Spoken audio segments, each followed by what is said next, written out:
Skip, I got to give him a D because I think they reach for all these guys. Furl, is that how you say his last name? Furl.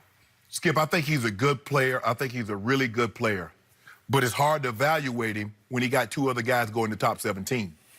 So who's eating up the double teams? I thought Josh Allen. See, Skip, I look at a guy, if he's playing with other guys that's not in the first round, and he's able to give you that kind of production, that just lets you know once he gets with other players of his caliber, he's going to really be able to do something where they can't slide the protection and just specifically worry about him.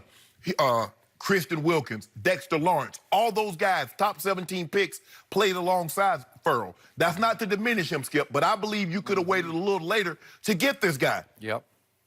Josh Jacobs.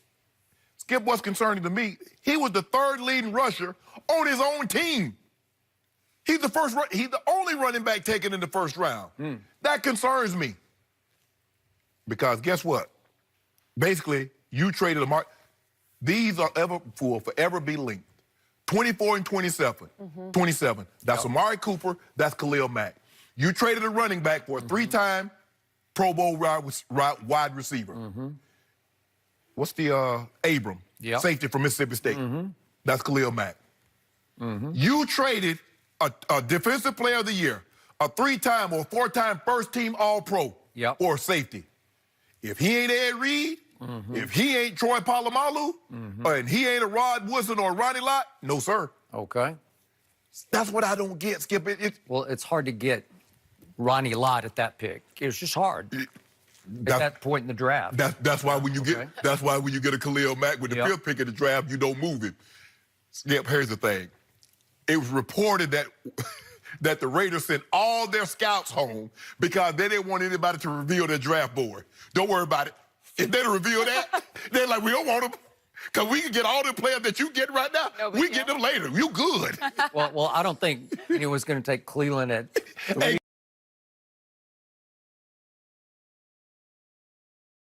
We better not take Nick Foles, right? That's my point, Skip Bayless.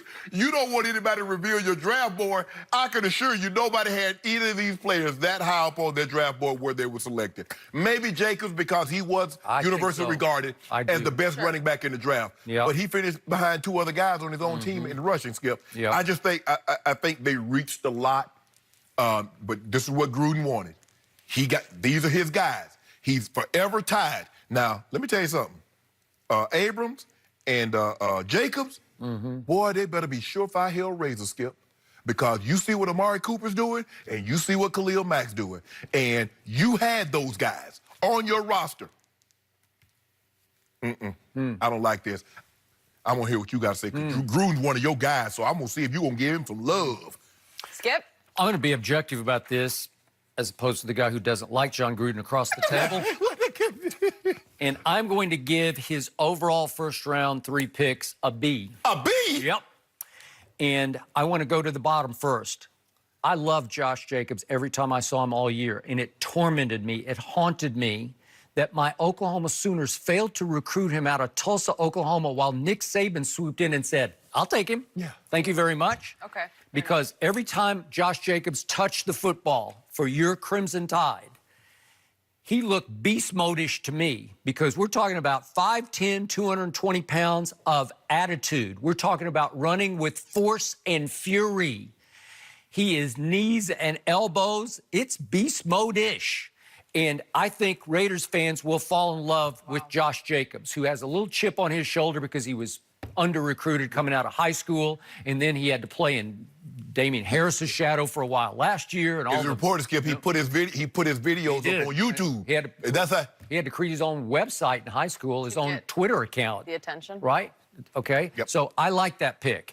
And again, I'm just going off television. I don't watch coaches tape, but every time I turned on Mississippi State last year, Jonathan Abram jumped off the screen to me because he is fast and he is physical and he is relentless. He is all over the football field and he's smart. He's high IQ. I think he's getting a second degree now at Mississippi State. Wow, and so I read that. High character, high motor. Josh Jacobs, high motor. Amari Cooper, lower motor. Khalil Mack, motor runs sometimes. What about that sometimes production? Not. Okay, you want high motor, no production? You said Gruden's guys. These are Gruden's guys. And again, can I say they're going to be better than Khalil Mack and Amari Cooper? No, but they're his guys, and he wants to do it his way. So he's on the clock. He's still on the clock. He's on the biggest clock you can be on. He's on the get fired clock, right? Exactly. Okay, even though he's got a 10-year deal. Okay. I have always been a Clelin Ferrell fan from the time he was a redshirt freshman starting. And I must tell you, maybe I formed an early impression that lasted for me because I saw dominating for a while, but I can't argue with your point because last year, his third year starting, I started to like Christian Wilkins a little better than Clelin because Clelin was a little quiet last year to my taste. But as quiet as he was last year, I'm just going to remind everybody, Clelin Ferrell won the Ted Hendricks Award for the nation's best defensive end last year. He was ACC Defensive Player of the Year. Is that good? That's pretty good, right? He was a two-time first-team All-American. That'll play. And now I got to go back to that redshirt freshman year when he first really raised my eyebrows. They played Ohio State in the national semifinal, and they won the game 31-0, and he was the defensive MVP of that game. He's got game. He does. Yes. I mean, you can't write this off as bust. You know what I mean? Like, you can't say, oh, well, that's a bust. Is he taken too high? Could you have gotten him a little later? I believe probably, yes. Unless somebody elsewhere had closed all their leaks in their building and they were sitting on Cleveland at some point, I don't know, 8, 9, 10, somewhere. Who knows? I just like Josh Allen a little better, Skip. I think he's more in the... I got the pick that I like the most that Gruden selected, even though I couldn't understand why, he didn't lead his team in rushing. He was third. Is Josh Jacobs because they need a running back. Beast Mode retired. Doug Martin is a free agent. So you need somebody to carry the ball, Skip. Okay, I'm good. I'm good. So I love that. Of all the picks, I love him the most. Okay, but to your point, when you have Christian Wilkins and Dexter Lawrence in the middle of your line, now I don't know. Am I overrating Cleveland a little bit? Maybe, because this has never happened before. Yes. They had three in the top 17. Have you ever heard of that? Because it's never happened in the history of the modern era draft. No. Never happened before. So after a while, can you discount all three of them because they, is it possible you're overrating all three because they could feed off each other? It's possible. Yeah. It's possible. Okay. Because now you go in that, look, I don't know if they've ever, and everybody's talented in the NFL. You don't get this far without being talented. Yep. But they always stepped on the field, and their D-line was more talented than the opposing team's offensive line. So they were going to eat regardless. So now you go up against offensive line where there is no Clelin Ferrell, and there's no Christian Wilkins, there's no Dexter Lawrence on one team. Yep. So now the offensive line might be in an advantageous situation. Okay. So can we still get the kind of production? I just thought Allen can bend a little better, Skip. He reminds you a little bit more of Mack. I'm buying that. I see that. I did not watch him that much. I only know the highlights that I see on highlight shows. Right. Sure. So I'm not sure. His team wasn't dominating, so it wasn't like he lifted his team But up. that just goes to show you, Skip, when your team is not very good, I mean, you think Kentucky, you're thinking basketball. You're not thinking of Kentucky football, kind of like with Duke, and I get that. But for him to get 13.5 sacks in the SEC, they play a brand of football down there. There's a reason why. And Mississippi State, Skip, again, they had 3 guys go in the first round. They did. They led the nation. I think there were 1 or 2 in the nation in defense. So we know they play defense in that conference. Good point. I agree. Skip, man. So Mel Kiper in his final mock yesterday had Clelin Ferrell going 32nd to New England. What? And when I saw it, I said, boy, that'd be a great pick for Belichick. Yeah, really? 32nd? Yeah.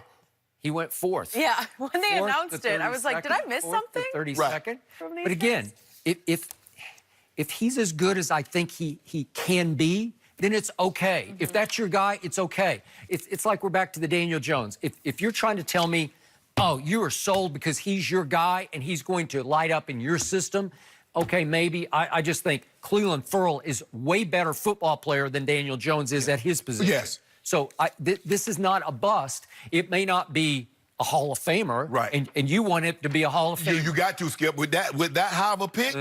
Because Skip, they had 13 sacks last season in 16 games.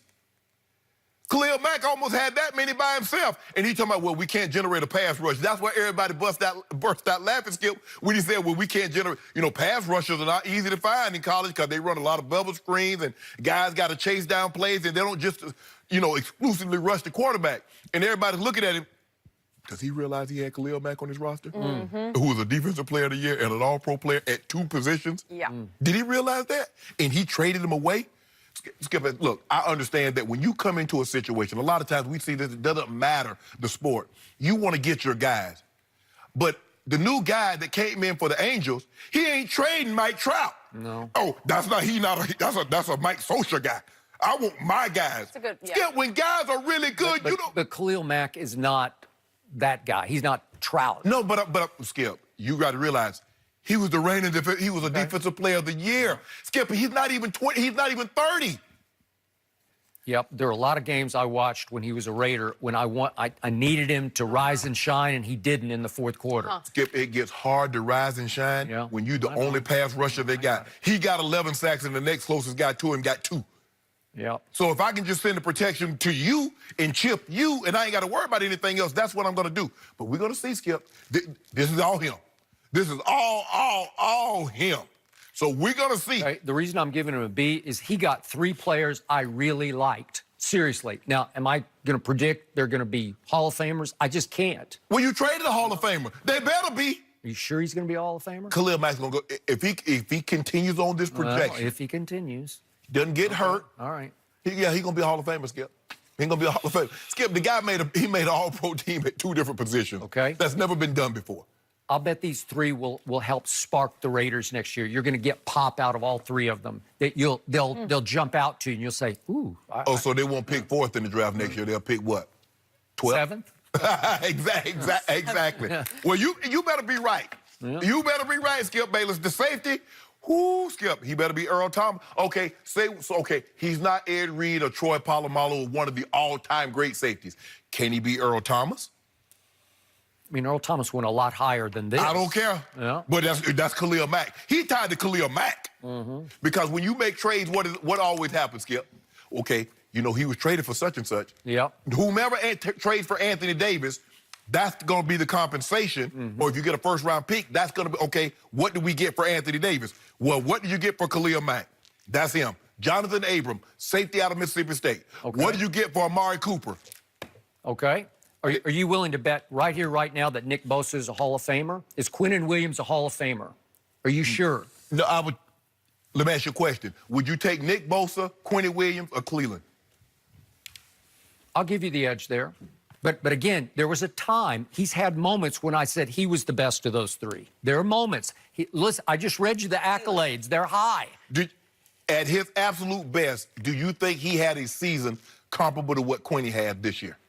The Nope. 8.5 sacks. I do not. 19 tackles for loss. He looked pretty special to me. I mean, I don't know if he's a Hall of Famer. At 300 plus, at 303, running 4.83. Yep. And quick, agile. But I can argue his defensive front is loaded also with pro football players. Let me think about that. We went to the national championship with just 2 first-rounders. We normally get like 3 or 4. That's what we normally have. But we were down year. Okay. And still put 2 of them in there. And got some more coming. Lost again. A lot of pressure for the Well, defense. I'll tell you who we did lose to. Well, let's talk about it. I know who we did lose to. All right. Next up, after a lot of